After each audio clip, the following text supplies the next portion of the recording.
पेपाणा के अंदर एक जोरदार नारा आप देंगे। मैं कहूंगा चौधरी कुंभाराम आर्य अमर रहे, आप उसका नाम अमर रहे। चौधरी कुंभाराम आर्य अमर रहे, अमर रहे, अमर रहे। राजस्थान की नई देश की किसान राजनीति के अंदर एक अलग स्थान रखने वाले पेपाणा गांव की धरती को नमन करता हूं। वैसे तो पेपाणा के नौजवान किसान के बेटे हमेशा विश्वविद्यालय की राजनीति से लेके आज तक का जो मेरा राजनीतिक सफर है उसमें चाहे किसी भी पार्टी के अंदर यहाँ होंगे, लेकिन दलगत राजनीति जो ऊपर उठ के मुझे प्रत्यक्ष या अप्रत्यक्ष रूप से हमेशा मुझे समर्थन करते रहे।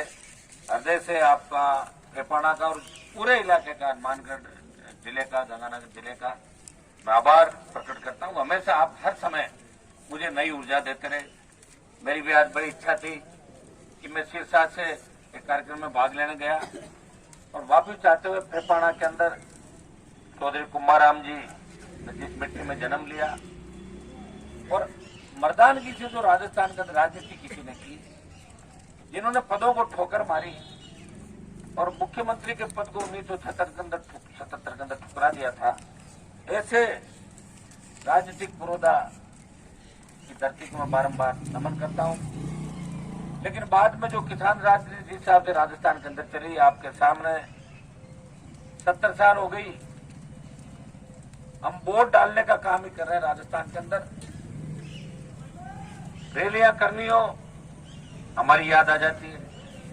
बॉर्डर पे अगर कोई लड़ते हैं सबसे ज्यादा बच्चे हमारे शहीद होते हैं। रोज अखबार के अंदर पढ़ लो आप, कहीं न कहीं अगर 4 फौजी शहीद हुए, 5 हो, जरूर एक बच्चा अपने किसान का, हमारे समाज का बच्चा देश की सरहदों की रक्षा करते। लेकिन दुर्भाग्य इस बात का है कि सबसे बड़ी किसान कौम आज राजस्थान में अपना हक और अधिकार नहीं ले पाई। हमारे जो विधायक जीत के जाते हैं वो पार्टियों से जीत के जाते हैं और पार्टियों से जीत के जाने के बाद वो अपनी किसान और कौम को वहां भूल जाते जाके। फिर उनको गहलोत, सोनिया, वसुंधरा और दूसरे लोग ही नजर आते हैं। उनकी फोटो उनके बेडरूम और ड्राइंग रूम के अंदर मिलती है। इसलिए हम लोग पिछड़ गए। ये दुर्भाग्य है। आज इस इलाके के अंदर अगर हरियाणा राजस्थान के हिस्से का पानी नहीं दे रहा है, पंजाब राजस्थान के हिस्से का पानी नहीं दे रहा है, तो भाइयों इससे बड़ा दुर्भाग्य नहीं होगा।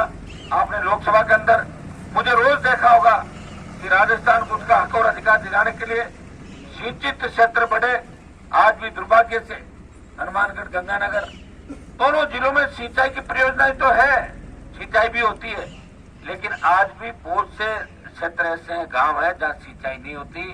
चाहे एटा सिगरासर का मामला हो चाहे दूसरे मामले हो, आज भी दोनों जिलों में कई गांव सिंचाई के पानी को तरस रहे और सरकारी तब टकटकी लगाए बैठे हैं। सरकारें आती है जाती है, नेता अपना घर कर लेते हैं और आपकी चिंता किसी को भी नहीं है। रावला गढ़साना से लेकर मोहनगढ़ के आखिरी छोर पर बैठे लोग पानी का इंतजार करते रहते हैं कि पानी आएगा, लेकिन पानी नहीं आता और लोग आंदोलन करके सीने पे गोलियां भी खाते हैं।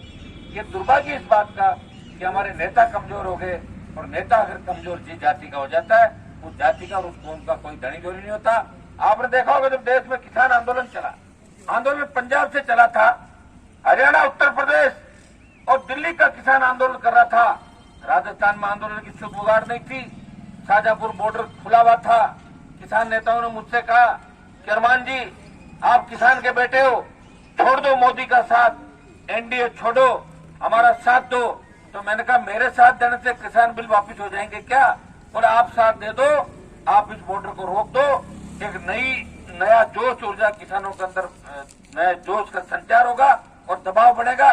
भाइयों, बिना राजनीतिक स्वार्थ के, बिना पॉलिटिकल माइलेज के मैंने शाजापुर बॉर्डर को जाम भी किया, 50-60 हजार लोगों को ले गया, 2 बार उस बॉर्डर में गया था और सत्ता भी छोड़ी, तमाम कमेटियां छोड़ी। और जब 2-3 दिन पहले प्रधानमंत्री ने घोषणा करी तीनों बिल वापस लेने की, तो निश्चित रूप से किसानों का जो एक मान और सम्मान था देश के अंदर वो बढ़ा और ये संदेश पूरे विश्व के अंदर गया कि जिद्दी प्रधानमंत्री को अगर किसी ने झुकाया तो किसानों ने इस प्रधानमंत्री को देश के अंदर झुका दिया। ये संदेश हर व्यक्ति के लिए गया। राजनीतिक माइलेज के लिए तो कई नेता आपके बीच आएंगे, कई ये भी चाहेंगे और ये सही है, तो सड़क पे बैठा हुआ आदमी है, कोई मेरे एमपी बनना चाहता है, लेकिन सत्ता को ठोकर मार के कौन व्यक्ति आता है उसी को माना जाता है। इस देश में सत्ता को ठोकर मारने वाले दो ही दल थे एनडीए के पार्टनर, या तो आरएलपी थी आपके राजस्थान के किसान के बेटों की पार्टी, और यह अकाली दल था पंजाब के अंदर, जिन्होंने प्रधानमंत्री की सत्ता ठुकराई और 60 दिन तक मैं सड़क पे किसानों के लिए ठंड के अंदर सड़क पे हाईवे पे 60 दिन तक बैठ के इस आंदोलन को देश के अंदर हवा दी।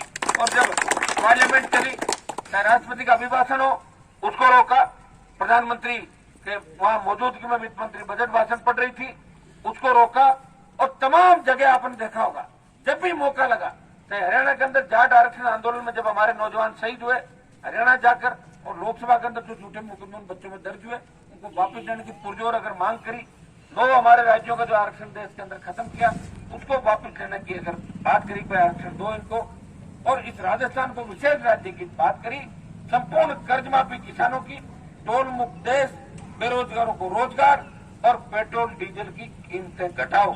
अगर आम आदमी की पैरोकारी किसी ने करी तो राजस्थान में सांसद तो आपके 25 होंगे, लेकिन 24 तो भारतीय जनता पार्टी के सांसद है। किसान का तो एक ही सांसद और बेटा वो हनुमान बेनीवाल है, जो हमेशा किसान को उनके लिए लोकसभा, सड़क और विधानसभा के अंदर लड़के मंत्री पदों को त्याग के हमेशा आपके मान और सम्मान की लड़ाई देश की सबसे बड़ी पंचायत के अंदर लड़ रहा है। भाइयों, मैंने देखिए, मैं भी आपका बहुत ध्यान रखता हूँ, मुझे पता था पिछली बार नौर भाद्रा किन परिस्थितियों में गुजर रहे थे, मैंने उम्मीदवार नहीं लड़ाया आपके यहाँ पे, आपका मन नहीं था, मेरी भी कोई जल्दबाजी नहीं थी, मैं भी संपूर्ण कर्ज माफी, फ्री बिजली, टोल मुक्त राजस्थान से एक आंदोलन की शुरुआत करती, नागौर की धरती से सियासत को हिला दिया था, चाहे 50,000 नौकरियां लगी, चाहे स्टेट हाईवे टोल फ्री हुए, या फ्री बिजली की घोषणा अगर कराई, तो हुकार रैलियों और नौजवानों का जो जोश था उससे ही सरकार है उसके अंदर आई, और गहलोत वेंटिलेटर में 99 पे, और वो गोल खेल रहे हैं, चाहे जैसा गोल कर रहे हैं देश के अंदर।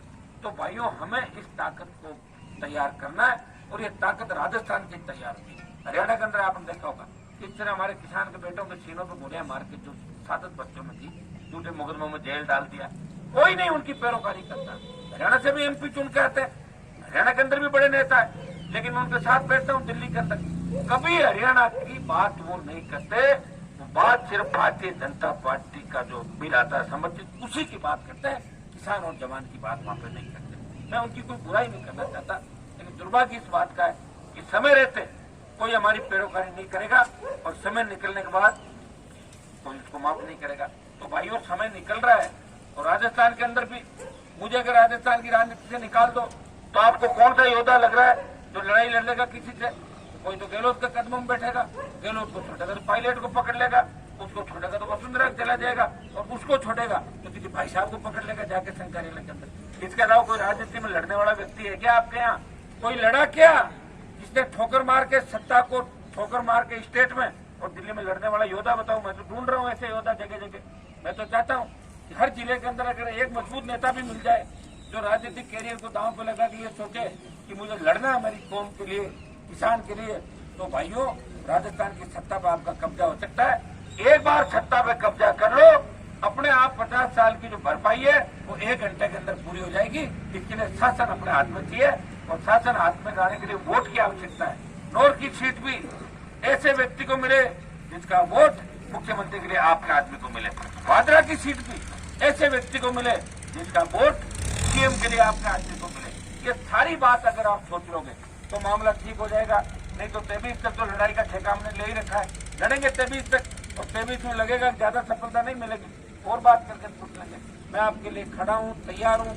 गाँव की समस्याएं जाएंगे, सबसे आपको तमाम लोगों को धन्यवाद दूंगा। अलग अलग पार्टी की विचारधारा के लोग भी होंगे, लेकिन हनुमान बेनीवाल एक ही विचारधारा का व्यक्ति है कि मेरा व्यक्ति कहीं भी संकट में होगा देश के अंदर, तब आरएलपी पार्टी बिना सोचे समझे किसान और जवान के लिए आगे की पंक्ति में ढाल बन के खड़ी मिलेगी।